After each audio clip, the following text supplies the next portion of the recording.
If you were to be asked, are you moving right now? Your answer would probably be no. You're simply sitting in your chair, and you're not moving. I mean, you might be fidgeting, you might be, blinking and breathing and moving your hands and things like that, but you're not moving your position. But the question becomes a bit more complicated the more we think about it. Because although you are sitting in your desk not moving, you are on the earth. And the earth is spinning around.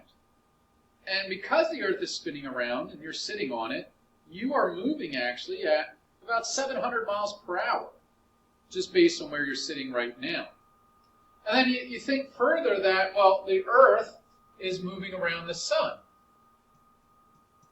And if you're sitting on the earth and the earth is moving around the sun, well, then you must be moving even faster still. And then you think a little bit more and you realize, yeah, but our solar system is actually in the Milky Way galaxy, which is spiraling around. And so we're moving as well because we are spiraling within the Milky Way galaxy. So this question of are you moving right now becomes very complicated. But what we have to do to simplify it is choose something called a frame of reference. A frame of reference is simply your point of view.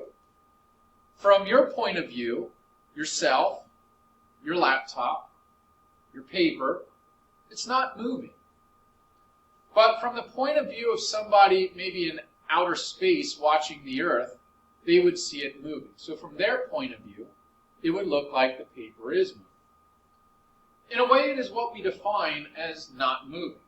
For example, let's say that you are sitting on the earth and a friend is flying in an airplane far away.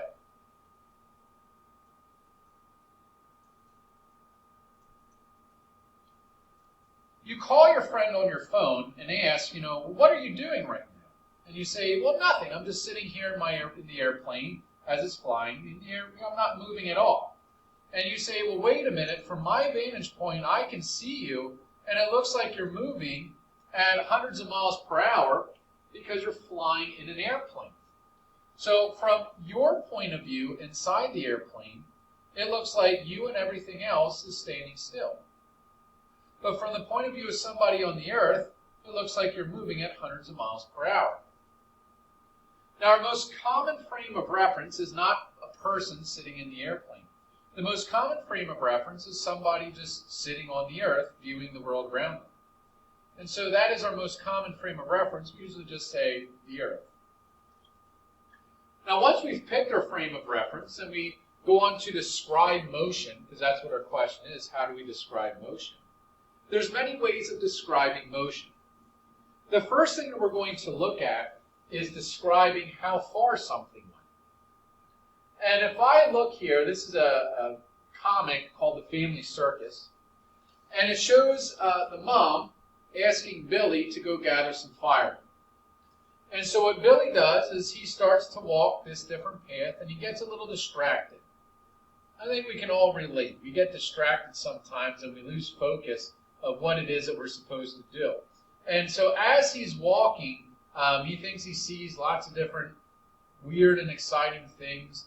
He thinks he sees some dinosaur bones, and he crosses this river. He thinks he hears a bear within the woods, crosses the log. And then finally at the end, he realizes I was supposed to get some firewood, and collects a few sticks and gives them to his mom.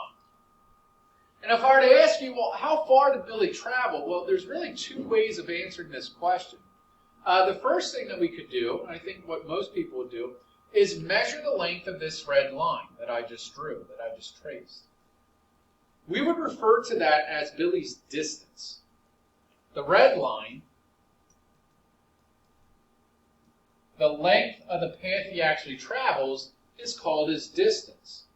But we could also describe how far he moved based on where he started and where he ended. And so we can simply talk about a straight line length from where he started to where he ended.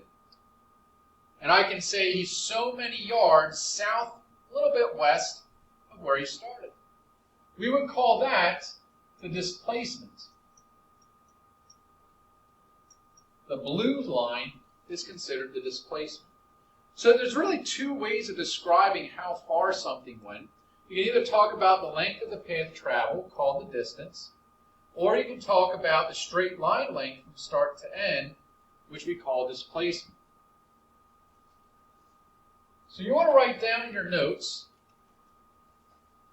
the differences between distance and displacement.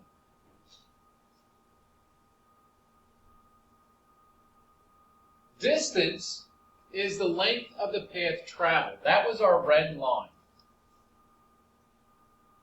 It could be a curved path, it could be a straight line path. It's just how you actually walked. The counter argument, though, displacement, the way that it's different, is always a straight line length between where you start and where you stop. It is always a straight line. One of the other differences between distance and displacement is that distance we cannot give a direction to. We can't give a direction because Billy was moving both north, south, east, and west during his travels. But with displacement, we can give a direction. We can say Billy is southwest of where he started. We call these values that have no direction scalars. Some other examples of scalars would be things like the number of pages in a book. Has no direction to it. Volume. If I say I went to the store and got a gallon of milk, you can't give a direction with the gallon. You can't say it's a gallon north, south, east, or west. You can't talk about direction with temperature as well, or age. We call those things with a direction, like displacement, a vector. Vectors have both direction and they also have magnitude. Magnitude is simply the size of the object, so how far. Now to get the distance, one of the final differences, to get the distance, we always add all of our sections together. For example, if you were to walk forward 10 feet and then turn around and walk backwards 8 feet, what would be the total distance you walked? Now to get the distance, you're going to take the 10 feet and add to it 8 feet, and you get a total of 18 feet. No matter what, you always add those little sections together to get the distance. However, in the displacement, you could add, if they are the same direction,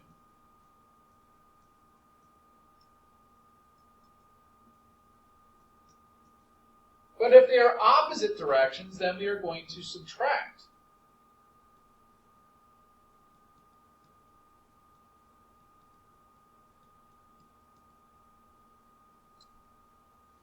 If we go back to this example we just had, we walk forward 10 feet and then turn around and walk backwards 8 feet.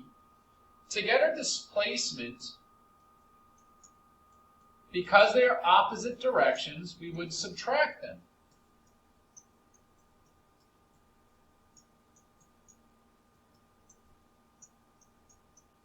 Now, one of the other things we have to do is we have to give the overall direction of where we are from where we started.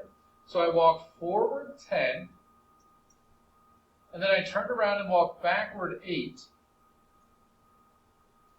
And so I am 2 feet from where I started, and I'm 2 feet forward from where I started. So we also have to give that direction. We are 2 feet forward from where we started. So it looks like distance and displacement are very different things, but there are some similarities between them. For example,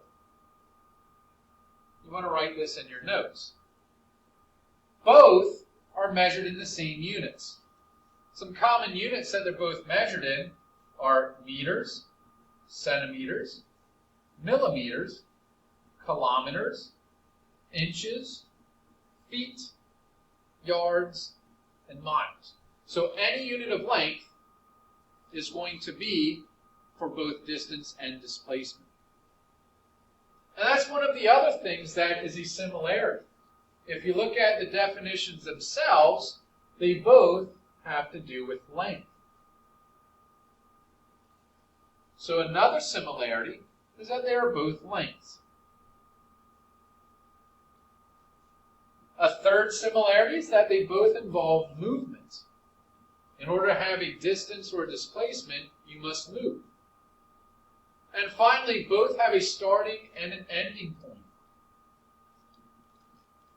It's just the measurement we take between the two that is different. In distance, we are going to measure the length of the actual path traveled. But in displacement, we are going to measure straight line always from start to finish. But no matter what, we have a starting and an end.